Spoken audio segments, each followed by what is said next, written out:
Hey guys, so this week I thought I would add to our videos on our blog by having a reading story time. So I'll be reading different stories each day that you can just pop on and listen to enjoy. Okay, so today's story is called Papa and the Pioneer Quilt. It's a fun story. It talks about when people migrated west, which was a long time ago, way before there were lots of buildings and things out here. It was just like nature everywhere. And then a lot of people moved out this way, and now it is what we know it to be today, Sacramento. But these guys are actually going to be traveling from Pennsylvania all the way over to Oregon, which is the state right above California if you look at it on a map. So let's hop into this story. My papa has wandering feet. That's what Mama always says. Those feet have taken us to a lot of places, from Pennsylvania, where I was born, to Ohio, where Harrison came along. Then to Indiana, where Jacob joined the family, and Missouri. Our new little baby, Susanna, was born there. It's a big family.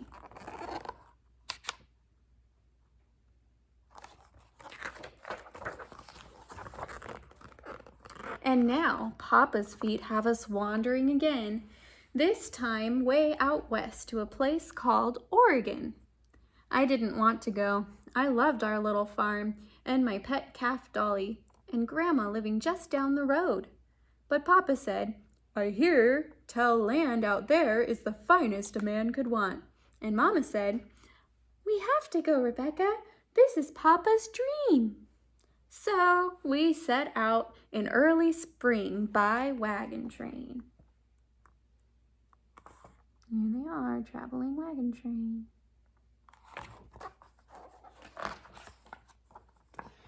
Trouble was, my feet looked like they'd been worn out before we got there.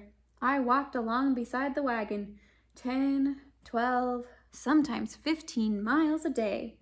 My shoes were all scuffed up before we even got to Kansas.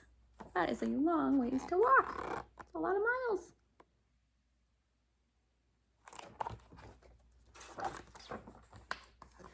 Sometimes Rachel walked beside me. She was a new bride. She smiled all the time, even though all she had in the world was a copper kettle. One noon we stopped for dinner. She showed me what was inside.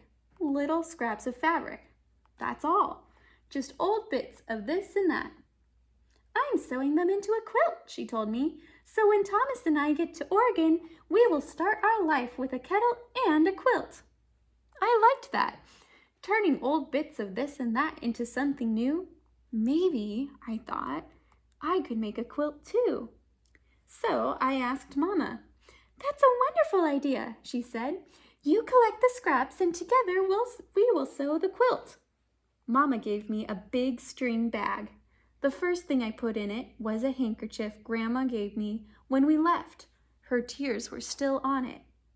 That handkerchief was the only thing in my quilt bag for a while, until the day we crossed the river.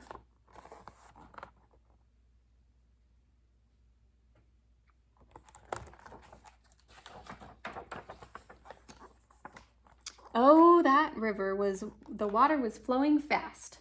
Papa tried to hold on to the oxen, but he was pushed under. Next thing we knew, the river carried him away. "Papa!" cried Jacob. 3 men pulled him out and laid him on shore. He lay so still, my heart pounded. Jacob started to cry. Uh-oh. Looks like a fast river.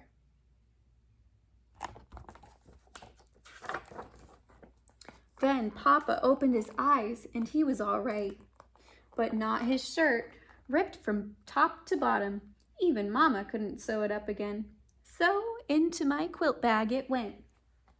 Rachel told me stories about her scraps.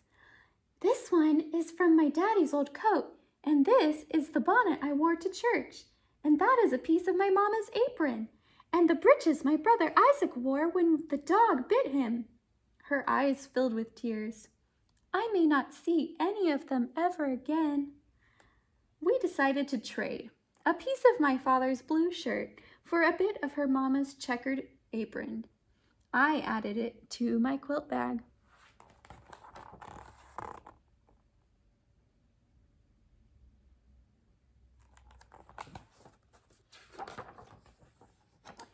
A few weeks later, we were in Nebraska. A new family joined our wagon train. They had 7 girls, and one of them, Maddie, was near my age. It was so nice to have a friend. Maddie and I watched the little ones together and looked for prairie dogs and talked about home. One day, we found a whole field of bluebells. "Oh, let's pick some," said Maddie. We picked big bunches to decorate the wagons and more for our hair. I placed a crown of buttercups on Susanna's head. She didn't like it. Here they are, picking flowers.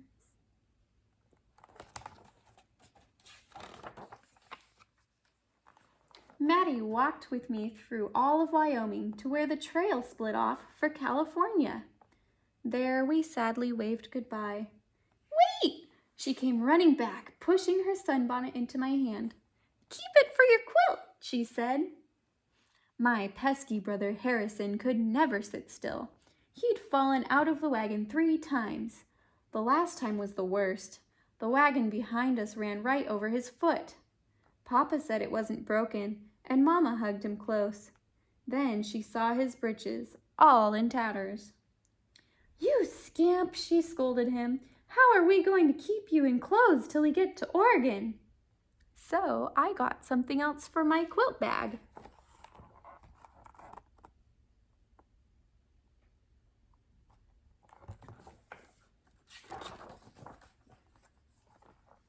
At last we reached the mountains. Everyone had to get out of their wagons and walk to lighten the load for the oxen. But the trail was so steep, and the poor oxen were so tired. Papa coaxed them. He pushed and pulled, but it was no use. "We need to lighten their load still more," he said. We left a trunk of Mama's good china beside the trail. Mama cried.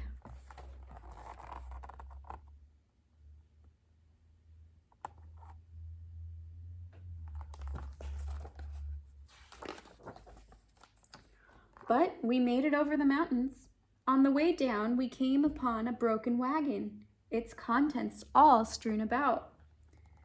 "Their oxen must have given out," Papa said sadly. "They'll have to go the rest of the way on foot." That family could have been us, I thought.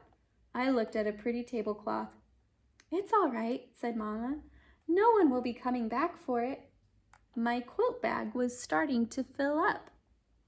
As I walked, I could feel every stick and stone beneath my feet. My shoes had worn so thin. "Will we ever get to Oregon?" I asked Papa. "Soon," he said.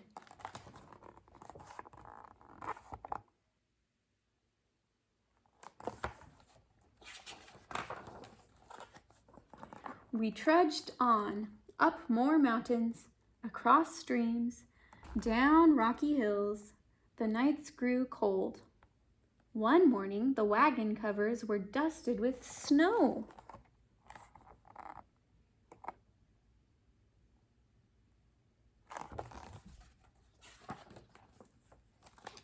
Two days later, just about noon, I saw something through the trees.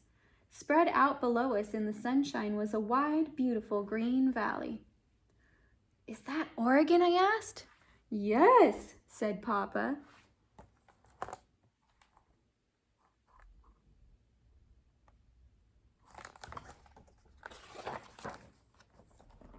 Mama hugged me. I saw Rachel smiling wider than ever. The men threw their hats in the air, and we all shouted for joy. So, after 6 months of traveling, we were in Oregon. One last thing went into my quilt bag, the dress I wore every day of our journey. It was worn and torn and mended, but some good scraps were left.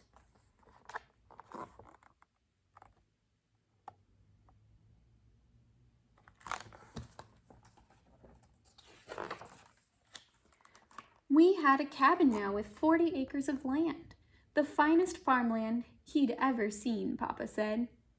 We worked hard all day, but at night, Mama and I sewed on my quilt. Mama said it would tell the story of our long journey. "The pattern is called Wandering Foot," she said. I wasn't sure I liked that. "I don't want Papa's feet to wander any more," I said. "Maybe they won't," she said, smiling. "We are almost to the ocean. We've about run out of country."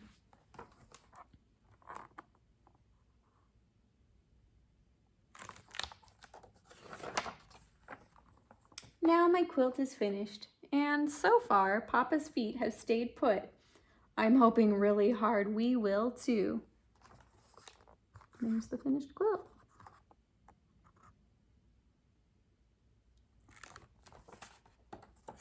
And that is the end. Awesome. Well, I hope you enjoyed that story, guys.